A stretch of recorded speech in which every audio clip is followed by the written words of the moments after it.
안녕하세요. 9월 11일 금요일 새벽 예배를 하나님께 올려드립니다. 기도하십니다.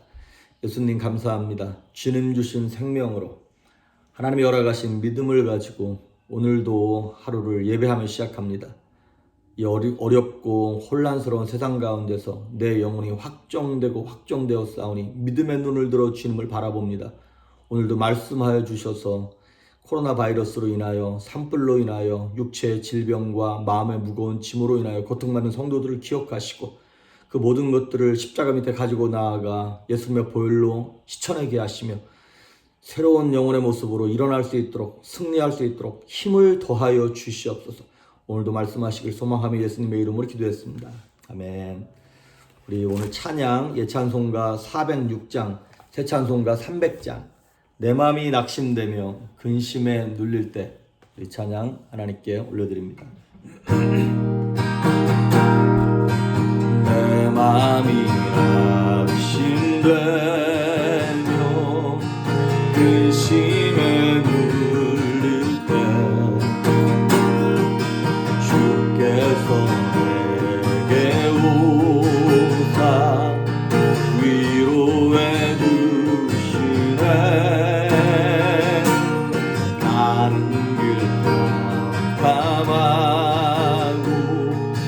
괴로움 많은 날 주께서 함께하며 내 짐을 지시네. 은혜가 내게 족하네. 은혜가 족하네. 이 괴로운 세상 지날 때 그네가 족하네. 희망이 사라지고 친구 날 버릴 때 주 내게 속삭이며 새 희망 주시네. 싸움이 맹렬하여 두려웠던 때에 승리의 왕이 되신 주 음성 들리네. 은혜가 내게 족하네. 은혜가 족하네. 이 괴로운 세상 지날 때 은혜가 족하네. 엄밀히 가득 차고 눈물이 흐를 때 주 나의 곁에 오사 위로해 주시네. 반란이 닥쳐와서 어려움 당할 때 주님의 능력이 입어 원수를 이기네. 그네가 내게 족하네. 그네가 족하네. 이 괴로운 세상 지날 때 그네가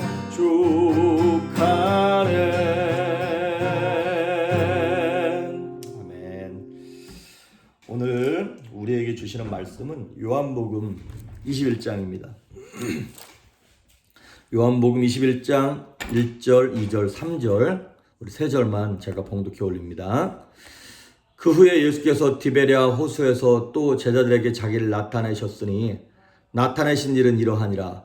시몬 베드로와 디두모라 하는 도마와 갈릴리 가나 사람 나다나엘과 세베대의 아들들과 또 다른 제자 둘이 함께 있더니 시몬 베드로가 나는 물고기 잡으러 가노라 하니 그들이 우리도 함께 가겠다 하고 나가서 배에 올랐으나 그날 밤에 아무것도 잡지 못하였더니. 아멘.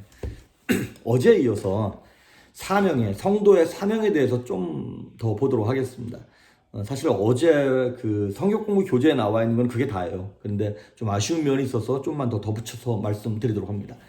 어떤 성도님이 목사님께 찾아와서 상담을 했습니다. 왜냐하면 자기 남편이 집사인데 낚시를 너무나 좋아하는 거예요. 그래서 목사님께 와서 목사님, 남편을 이해할 수가 없습니다. 해도 너무합니다. 낚시가 그렇게 재밌고 좋은 겁니까? 라고 물어봤어요. 목사님이 이렇게 얘기했어요. 아니, 오늘 요한복음 21장 이렇게 나온 것처럼 시몬 베드로가 부활하신 예수님을 보지 않았습니까? 근데 주님을 보고도 물고기 잡으러 간다 그랬습니다. 얼마나 좋았으면 그랬겠습니까? 이렇게 대답을 했어요. 그랬더니 그 성도님이 이렇게 얘기했어요. 제자들은 낚시하는 게 자기 직업이니까 그런 거 아닙니까? 이렇게 대답했어요. 자, 이거를 딱 들으면서 무슨 생각이 들었냐면, 여러분, 예수님의 부활을 봤어요. 저와 여러분이 만약에 예수님의 부활을 봤으면 이 제자들처럼 옛날 모습으로 이렇게 쉽게 돌아갈 수 있을까? 이렇게 생각이 되어지죠. 하지만 여기 한 가지 우리가 놓치는 것이 있습니다. 무엇이라면 그 집사님 말씀대로 제자들에게 있어서 고기 잡는 일은, 어부의 일은 그들의 직업이에요. 그러니까 결론부터 말씀드리면 그 제자들이 부활하신 예수님을 못 믿어서 그 은혜가 적어서 그 고기 잡는 옛모습으로 돌아간 게 아니라는 것이에요. 여러분, 사실상 요한복음 지금 21장까지 있는데 요한복음 20장 30절 31절이 요한복음의 마지막 결론입니다. 예수님께서 이 책에 기록되지 않은 다른 많은 것도 행했는데 이것만 기록한 것은 하나님의 아들 그리스도이심을 너희가 믿게 하려고, 생명을 주려고 이거 기록한 거다. 그리고 요한복음 20장 30절 31절을 끝으로 다 끝났어요. 그래서 학자들은 얘기하기를 요한복음 21장은 부록이라고 얘기합니다. 이거는 나중에 따로 딱 붙였다라고 얘기하는 거예요. 그러면 요한복음 21장의 내용이 뭐냐면 고기 잡으러 가겠다 그러고 말한 그 제자들을 예수님이 만나셔가지고 베드로에게 이렇게 말씀하시는 거예요. 네가 나를 사랑하냐? 예, 예수님, 내가 주님 사랑합니다. 그러면 내 양을 먹여라. 내 양을 쳐라. 내 양을 먹여라. 라고 말씀하시면서 베드로와 제자들에게 사명을 주시는 내용이 21장의 내용이에요. 그러면 자, 여기서 지금 이 제자들이, 이 베드로가 복음 전파의 사명을 받는 장소가 어디입니까? 예, 바로 어디냐면 제자들의 일터, 삶의 터전에서 예수님께로부터 사명을 지금 받는 거예요. 마태복음 5장에 보면 거기에 13절, 마태복음 5장 13절, 14절, 15절, 16절을 보면 우리가 잘 아는 말씀이 있어요. 제가 여러분에게 봉독해 올립니다. 너희는 세상의 소금이니 소금이 만일 그 맛을 잃으면 무엇으로 짜게 하리요? 후에는 아무 쓸데없어 다만 밖에 버려져 사람에게 밟힐 뿐이니라. 너희는 세상의 빛이라. 산 위에 있는 동네가 숨겨지지 못할 것이요. 16절에 이렇게 나와 있어요. 이같이 너희 빛이 사람 앞에 비치게 하여 그들로 너희 착한 행실을 보고 하늘에 계신 너희 아버지께 영광을 돌리게 하라. 예, 여기서 지금 뭐라고 얘기합니까? 우리는 세상의 빛과 소금이래요. 소금과 빛. 그런데 소금과 빛인데 어디에 있는 소금과 빛? 세상의 소금이고 세상의 빛이라는 거예요. 교회 안에 소금, 교회 안에 빛이 아니라, 성도의 커뮤니티 안에 소금과 빛이 아니라 너희 일터에, 너희 직장에, 너희가 지금 속해 있는 그곳에서 세상의 빛이 되고 소금이 되는 것이지 다른 곳에서 소금과 빛이 되는 게 아니라는 것이죠. 그러니까 베드로와 제자들이 예수님의 부활을 못 믿어가지고 일터로, 옛날 일로 돌아간 게 아닙니다.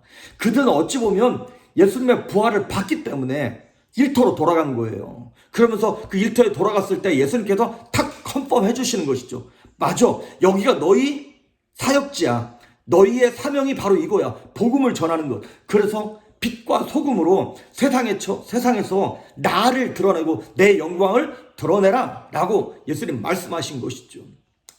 그래서 일터로, 삶의 터전으로 성도들을 보내는 것, 이것이 바로 요즘 21세기 교회의 목표입니다. 그래서 요즘에 가장 많이 나오는 이제 교회 뭐랄까요?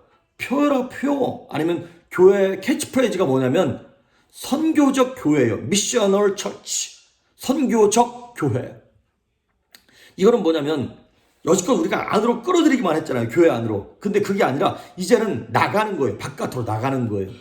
그런데 우리는 나가는데 어디로 나가야 하는지 잘 몰라요. 우리가 단지 그냥 선교적 교회니까 선교하는 교회인가 보다. 아프리카로, 중국으로, 중동으로 어디 나가야 되는가 보다. 이것만 선교라고 생각을 하는데 그게 아니라는 것이죠. 예, 그것도 마찬가지로 해야 됩니다.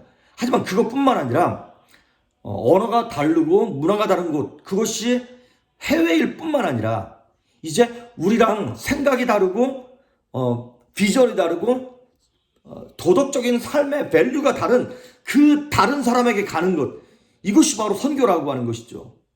우리랑 완전히 다른 생활 습관을 가지고 있는 거예요. 그걸 우리가 이제 미전도 종족, 그러니까 문화적인 미전도 종족, 사상적인 미전도 종족이 우리가 일하는 일터가 바로 거기에요. 여러분, 이제 예수 믿는 사람들이 크리스찬이 마이너리티예요. 확실하게 마이너리티입니다. 옛날 같지 않습니다.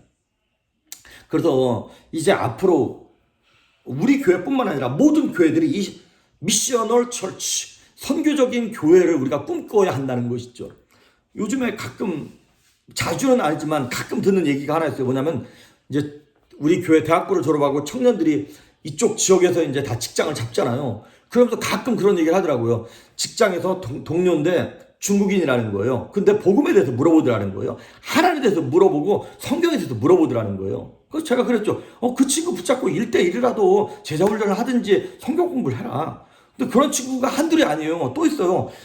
그 옆에 이 동료들 가운데 다국적인 여러 국적을 가진 그 동료들이 있는데 그 친구들이랑 어떤 성경을 가르쳐야 될 수 있는, 가르쳐야 하는 분위기가 됐다는 거예요. 그래서 저한테 뭐 이렇게 교재 같은 거, 성경 공부 이런 거 있냐고 저한테 물어보더라고요. 그런 친구들이 하나씩 둘씩 생겨나는 거예요. 직장이 뭐예요? 선교지예요. 거기가 땅끝이에요. 그래서 여러분, 우리가 이제 직업을 영어로 vocation이라고 해요. vocation. 근데 그 vocation이 그게 뭐냐면 소명이라고 해요. 소명. 그 라틴어로 보카레라 해가지고 이게 vocation이 어디서 온 거냐면 voice, 소리에서 온 거예요. 그러니까 우리가 지금 이제 직업을 잡이라고 하는 그런 되게 좀 산티나는 그런 말로 우리가 부르긴 하지만 원래 이 직업이라고 하는 것은 하나님께서 나를 부르셨다, 그 일에 나를 부르셨다라고 하는 소리를 듣고 거기에 순종하면서 나아가는 것을 직업이라고 하는 것이죠. 하나님이 우리를 그 부르는 소리, 이 직장에서, 그 비즈니스에서, 그 사업터에서 하나님이 저와 여러분을 부르셨다는 거예요. 직업의 또 다른 영어 단어를 우리가 프로페션이라고 그러죠. 고도의 지식과 기술과 훈련을 요하는 전문 직업을 프로페션이라고 그러는 거죠. 근데 그 프로페션의 영어 단어가 원래 동사 프로페스라고 해서 거기서 온 거잖아요. 프로페스가 뭔데요? 그게 서원하다, 맹세하다 이런 뜻이 있는 거잖아요. 예, 그렇습니다. 직업은 뭐냐면 맹세하는 거예요. 하나님 앞에서. 하나님의 뜻대로 살겠습니다라고 맹세하는 것입니다. 하나님의 음성을 듣고 내 인생을 드리는 거, 소명, 나를 불렀다는 거예요. 여러분, 중세 라틴 격언에 이런 말이 있어요. 일하는 것은 기도하는 것이다. 기도하는 것은 일하는 것이다. 그래서 일하는 것과 기도하는 것을 같이 취급했어요. 이 세속적인 secular thing과 sacred thing, 이 영적인 거를 따로 구분하지 않았어요. 이원론으로 구분하지 않고 이걸 같이 취급했다니까요. 죄 짓는 일이 아니라면 세상에서 일어나는 모든 일들이 다 영적인 일이고 하나님의 일이라고 하는 것이죠. 어디 멀리 가야만 저처럼 뭐 이렇게 목사가 되어서 설교를 하고 선교사가 되어서 어느 나라에 가야만 이것이 사역이 아니라 지금 있는 내가 일하는 자리가 영적인 일이고 하나님 구별하신 일이라고 하는 것입니다. 여러분, 우리가 기도할 때 어떻게 해요? 막 집중하죠. 기도할 때 경건하죠. 그 자세처럼 세상의 일을 하지만, 육신의 일을 하지만 그때도 집중하는 거고 경건하게 일을 해야 한다는 것입니다. 종교개혁을 일으켰던 마르틴 루터가 이렇게 얘기했어요. 성직은 사제들만 갖고 있는 것이 아니다. 여러분, 우리가 잘 아는 것처럼 베드로전서 2장 9절에 보니까 우리는 왕같은 제사장이라고 했어요. 우리 모두가 다 제사장이라는 것이죠. 우리 모두가 다 하나님의 일꾼이라고 하는 것입니다. 그리고 존 칼빈도 이렇게 얘기했어요. 기독교인의 소명의식을 깨워야 한다. 기독교인의 소명의식, 하나님이 불렀다는 거예요. 세속적인 직업일지라도 그 직업을 통해서 하나님께 영광을 돌릴 수 있다라는 것이죠. 그래서 오늘 세 가지만 간단하게 말씀드립니다. 첫째, 직장은 선교지임을 기억하십시오. 직장이 바로 미전도 종족이 있는 영역입니다. 성경에 보면 여러분, 요셉도 이방 왕이었던 그 누굽니까? 바로 밑에서 일했어요. 그 애굽에서 일했어요. 거기서 하나님의 영광을 드러냈어요. 느헤미야도 바벨론은 그 페르시아 왕 밑에서 있었고, 다니엘도 마찬가지였고, 이방 왕 밑에서 하나님의 영광을 드러냈지 않았습니까? 그래서 성경에 이런 말이 있어요. 너희가 그런 일을 할 때 눈가림만 해서 사람을 기쁘게 하는 자가 되지 말고 그리스도의 종처럼 진실된 마음으로 하나님께 하듯 세상 직장 상사와 내 직업과 이런 데 그 열심을 내주라는 거예요. 비록 안 믿는 직장 상사라 할지라도, 예수 믿는 사람을 핍박하는 직장 상사라 할지라도 그리스도께 하듯 그렇게 전심을 다해 일을 할 때 거기서 하나님께서 나중에는 복음의 문을 여신다는 것입니다. 그래서 직장에서의 그리스도인의 의무는 때를 얻든지 못 얻든지 항상 복음을 전할 준비를 가지고, 여러분, 엉터리로 살면서 복음 전할 기회를 볼 수는 없겠죠. 경건하게 준비하고 핍박을 받을지라도 어렵게 살지라도 그렇게 막 영적인 칼을 갈면서 준비하고 있다가 딱 때가 됐을 때 탁 복음을 제시해야 될 수 있는 그런 모습이 필요한 것이죠. 그래서 달란트의 비유에 나오는 것처럼 우리 어떤 사람은 뭐 5달란트, 어떤 사람은 2달란트, 어떤 사람은 1달란트를 주셨지만 각자 있는 달란트를 가지고 있는 자리에서 최선을 다하는 것입니다. 그래서 우리 마태복음 5장 16절에 나오는 것처럼 이같이 너희 빛이 사람 앞에 비치게 하여 그들로 너희 착한 행실을 보고 하늘에 계신 너희 아버지께 영광을 돌리게 하라. 우리의 착한 행실, 우리가 막 직장에서 게으르게 하고 함부로 하고 막 그렇게 하면서 하나님의 영광을 드러낼 수는 없겠죠. 그래서 여러분, 직장이 선교지입니다. 그리고 가정이 선교지입니다. 거기가 땅끝입니다. 안 믿는 뭐 남편, 아내, 뭐 시부모님, 뭐 친정 식구들, 여기가 바로 땅끝입니다. 그래서 직장은 선교지다. 두 번째는 뭐냐면 바로 그 직장이 또한 훈련소입니다. 나의 영적인 성숙함을 위해서 하나님 그곳에서 훈련하시는 거예요. 여러분, 직장에서 스트레스 받고 많이 힘드십니까? 힘들게 하는 상사가 있습니까? 예. 그러면 제대로 간 직장이에요. 하나님이 여러분을 훈련하기 위해서 하나님 거기 지금 심으시는 거예요. 직장이 아니면 어디서 훈련받겠습니까? 교회에서 훈련받습니까? 그런 거 별로 없습니다. 교회 안에서는요, 다 그냥 이렇게 뭐 훈련 받겠다고 온 사람들만 있어가지고 거기는 어려움이 별로 없는 거예요. 직장이 진짜 훈련소입니다. 성도에게 일터는 예수님을 닮아가는 성품으로 승부하도록 나를 훈련하는 영적인 훈련소예요. 다윗을 한번 보십시오. 다윗의 상사가 누구였습니까? 사울왕이었어요. 하나님을 그렇게 대적하고 다윗을 죽이려고 했던 상사였어요. 근데 그 사울왕을 대할 때 다윗이 어떻게 했어요? 하나님께 하듯 했어요. 나의 주 이렇게 불렀다니까요. 결국에는 사울의 입에서도 하나님을 고백하게 만들지 않습니까? 하나님 나중에 결국에는 다윗을 선한 길로 여셨던 것처럼. 그래서 직장이 바로 훈련소입니다. 훈련 잘 받아야겠죠. 거기서 훈련 받아야 전쟁터에서 피 흘리지 않습니다. 마지막 세 번째로, 이 직장에서 우리가 선교 사역도 감당해야 되고 훈련도 받아야 되는데 기장받으면 안 됩니다. 어떻게 해야 되는 거냐? 나중에 요한복음 21장에 보면 예수님께서 베드로에게 내 양을 먹여라, 내 양을 치라 명령하셨지만 열매가 있었습니까? 아니요. 그러고 있다 얼마 안 있다가 예루살렘에 와서 성령 받고 난 이후에 열매가 맺기 시작하는 거예요. 의욕만 갖고 안 되는 거예요. 이제 직장에서 그렇지 내가 믿음으로 살아야지 이런 분들 계십니까? 성령을 의지하셔야 됩니다. 기도하셔야 됩니다. 하나님의 은혜를 구하셔야 됩니다. 그것이 뭐 그 사역지가 가정이든 뭐 직장이든 어디든 상관없어요.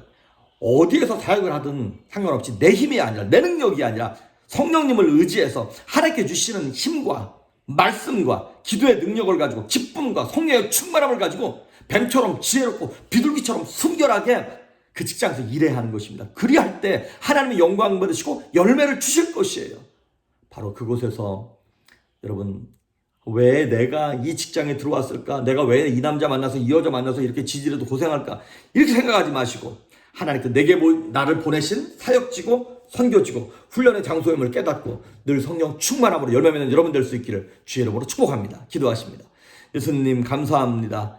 내게 허락하신 그 직장, 그 가정, 그 일터를 도망가지 아니하게 하시고 주님께서 옮기실 때까지 나의 선교지임을 고백하며 나를 훈련시키려고 두신 훈련소임을 기억하면서 성령 하나님을 의지하여 이겨내게 하시고 승리하게 하시고 열매를 볼 수 있도록 성령님 기름 부어 주시옵소서. 오늘 하루도 승리할 수 있기를 소망하며 예수님의 이름으로 기도했습니다. 아멘.